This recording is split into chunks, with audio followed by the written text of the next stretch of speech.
اسلام کے بادشاہوں نے کھیل تماشا نہیں کیے، ہلڑ بازی نہیں کیے۔ شاہجہاں بھاگے بھاگے آیا، قدم پر گرا کہ حضرت جی معاف کر دیجئے، غلطی ہو گئی ہم سے، بس دعا مت کیجیے۔ اب یہ کرنا ہے میرے بھائی بزرگوں، ہمارے اکابر و اسلاف اس وقت میں اللہ پر یقین کیے ہوئے تھے، مصلی پر یقین کیے ہوئے تھے، دعاؤں پر یقین کیے ہوئے تھے، تب وہ کامیاب بھی ہو جاتے تھے۔ آج ہم کو نہ مصلی پر یقین ہے، نہ ہمیں دعا پر یقین ہے، نہ ہمیں اللہ پر یقین ہے، نہ ہمیں دین پر یقین ہے، اسی لیے غلام غلام غلام بنتے چلے جاتے۔ تو حضرت اورنگزیب کے پاس سے ملک انگریزوں کے ہاتھ میں گیا، جب چپے چپے پر انگریز چھا گیا، مبلغین علماء میدان میں آئے۔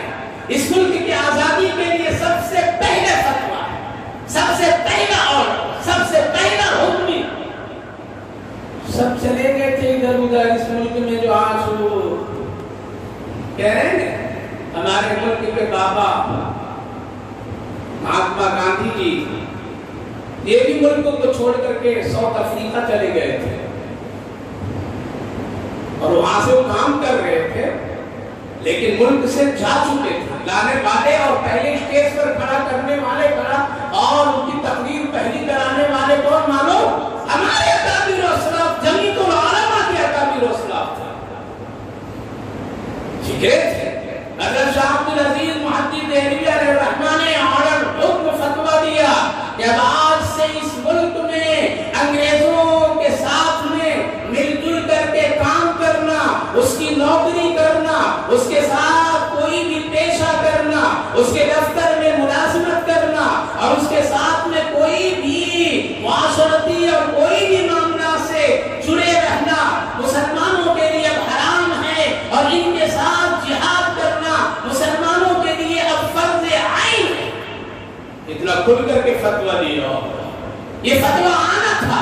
قسم خدا کی سب سے پہلے کون لوگ آئے میدان میں؟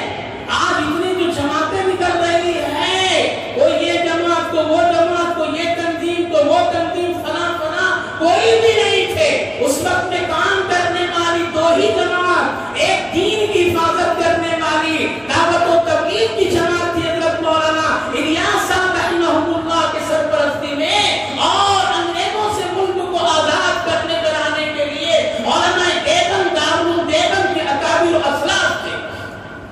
اس فتوے کی بنیاد پر حضرت شیخ الہند حضرت مولانا محمود حسن صاحب رحمہ اللہ آئے۔ اس فتوے کی بنیاد پر حضرت مولانا قاسم صاحب نانوتوی علیہ الرحمہ میدان میں آئے۔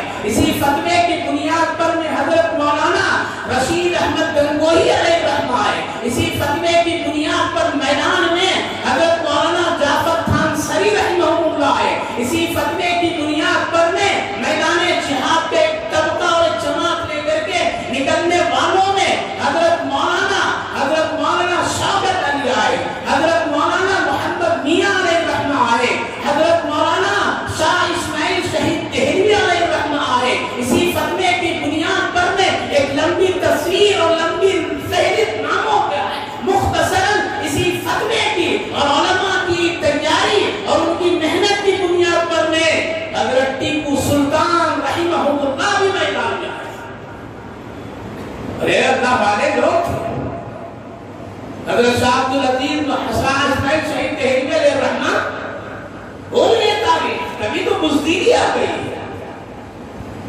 دلی کے جامع مسجد کے صحن میں عین جس وقت دھوپ بہت گرم، اس وقت میں خوب خالی پاؤں چلا کرتے تھے، دوڑتے تھے، کبھی لیٹ جاتے تھے، کبھی بیٹھ جاتے تھے، سرخ پتھر۔ آج بھی وہ پتھر اتنا تیز گرم ہوتا ہے دھوپ اور گرمی کے زمانے میں، پاؤں رکھنا مشکل ہے۔ حضرت کبھی دوڑتے تھے، کبھی بیٹھتے تھے، کبھی خالی بدن لیٹ جایا کرتے تھے۔ گھروں کو جلانے والوں پڑھو، مسلمانوں کو دکانے میں آگ ڈالنے والوں پڑھو، بتاؤ اپنے اکابر کو بھول کر کے جشن آزادی منانے والے ہم مسلمان ذرا سوچیں، ہمارے باپ داداؤں نے کتنی محنت کر کے یہ وراثت میں یہ ملک دیا۔ دوڑتے تھے، بیٹھتے تھے، مریدین کہتے تھے حضرت مشقت کیوں اٹھاتے ہیں؟ یہ گرم پتھر پر کبھی لیٹنا چلنا مشکل ہے، آپ خالی بدن لیٹ جاتے ہیں، کھلا پیر چلا کرتے ہیں۔ کیا جواب دیا کہ بھائی ہمارا ملک اس وقت میں غلام بن چکا ہے اور ہمیں اب مذہبی امور پر آزادی نہیں ہے، ہم اپنے ملک کو بچانا چاہتے ہیں، ہم اپنے مذہبی عمل کو بچانا چاہتے ہیں، اس لیے میں محنت اور مشقت اور مشق کر رہا ہوں کہ اگر اپنے ملک سے انگریزوں کو بھگانا پڑے اور خدا نخواستہ اگر اس کے صدا کا ہم پابند ہو جائیں تو پہلے سے میرا جسم اتنا عادی بن جائے کہ انگریز کی تکلیف میں مجھے کوئی تکلیف محسوس نہ ہو۔ پارکوں میں ہل ڈول کر کے نماز چھوڑ کر کے جا کر کے آؤں گے، حضرت صحت کا خیال رکھنا، فجر نماز نہیں پڑھتے ہو، پارکوں میں جا کر کے آج کا 18-20-25 سال کے نوجوان لوگ جا کر کے مشینوں میں ہلتے، صحت بنا رہا ہوں، کیڑے کھا جائیں گے قبر میں، اگر نمازی نہیں بن کر کے مرو تو کیڑے کھا جائیں گے۔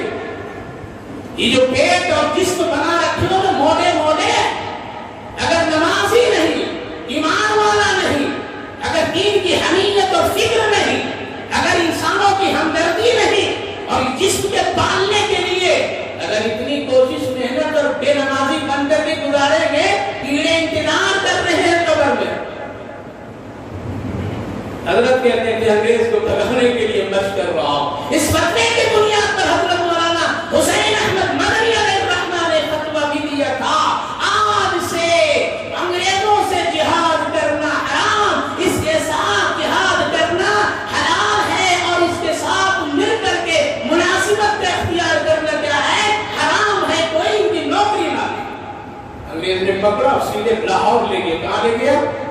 عدالت میں پیش کی حضرت مولانا کہا کہ حسین احمد، معلوم ہے تم کس کے خلاف، کس حکومت کے خلاف جس کی حکومت میں سورج بھی نہیں ڈوبتا ہے، چپے چپے پر ہے میری حکومت، تیرے ذہنوں میں ہے میری حکومت، تیرے معاشرے میں میری حکومت، بڑوں پر بوڑھوں پر عورتوں پر بچوں پر ہر جگہ تیری مسجدوں میں بھی میری حکومت، تو کس کے خلاف فتویٰ دے رہے ہو؟ معلوم ہے کیا سزا میں دوں گا؟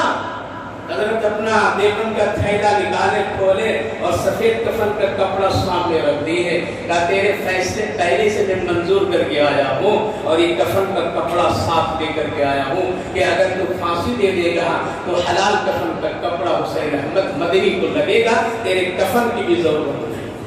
لیکن فتویٰ آپ بھی دے، ابھی بھی دے رہا ہوں، کل بھی دوں گا، جہاں بھی رہوں گا دوں گا۔ تم سوچتے یہ مولوی یوں ہی ہے؟ یہ مولوی کے پاس طاقت نہیں ہے؟ آج بھی پوری دنیا کی نظر تیری تجارت پر نہیں ہے، تیرے اسکولوں پر نہیں ہے، آپ کی یونیورسٹی کی ڈگری اور تعلیم پر نہیں ہے۔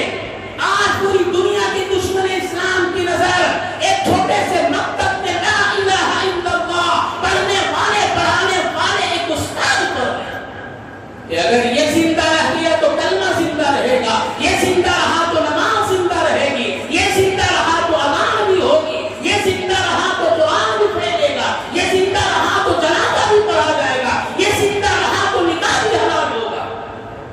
تو علماء تو بڑی بے دردی کے ساتھ میں ان کو کوٹ رہے ہو، سب سے زیادہ اس پر ذلیل کرنے والے ہم ہی لوگ ہیں، اسلام کو رسوا کرنے والے ہم ہی لوگ ہیں، ہم ہی لوگ ہیں۔ حضرت مولانا رشید احمد گنگوئی بھی بھینگال میں آیا، فتویٰ دے دی، معلوم فتوے پر انگریز پکڑا لے گیا سیدھے لیے۔ کون رشید احمد؟ حضرت مولانا رشید احمد گنگوئی جو دارالدیوبند کے سرپرست تھے، بڑے وقت کے ولی اللہ تھے۔ آج بھی ان کی قبر پر پرندے فرشتوں کی شکل میں آ کر کے پرندے صبح سے شام تک کے ذکر کرتے رہتے، قربانیاں دیے، محنت کیے، بیٹھے بیٹھے ہم لوگ چاہتے ہیں کہ جھنڈے لہرا دیے، ارے گھنٹے کے دیوانے ایسے ہو گئے، اللہ اکبر، ٹھیک ہے جھنڈا پھہرانا ہمارے ملک کی شان ہے، ملک کی عزت ہے، ملک کی قدر ہے، ہم کو حق بھی ہے، لیکن اتنا دیوانہ نہ ہو جائے تو مسجد میں بھی لے آؤ، تعلیم گاہوں میں جھنڈا پھہرائیے، اسکولوں میں پھہرائیے، یونیورسٹی میں پھہرائیے، مدرسوں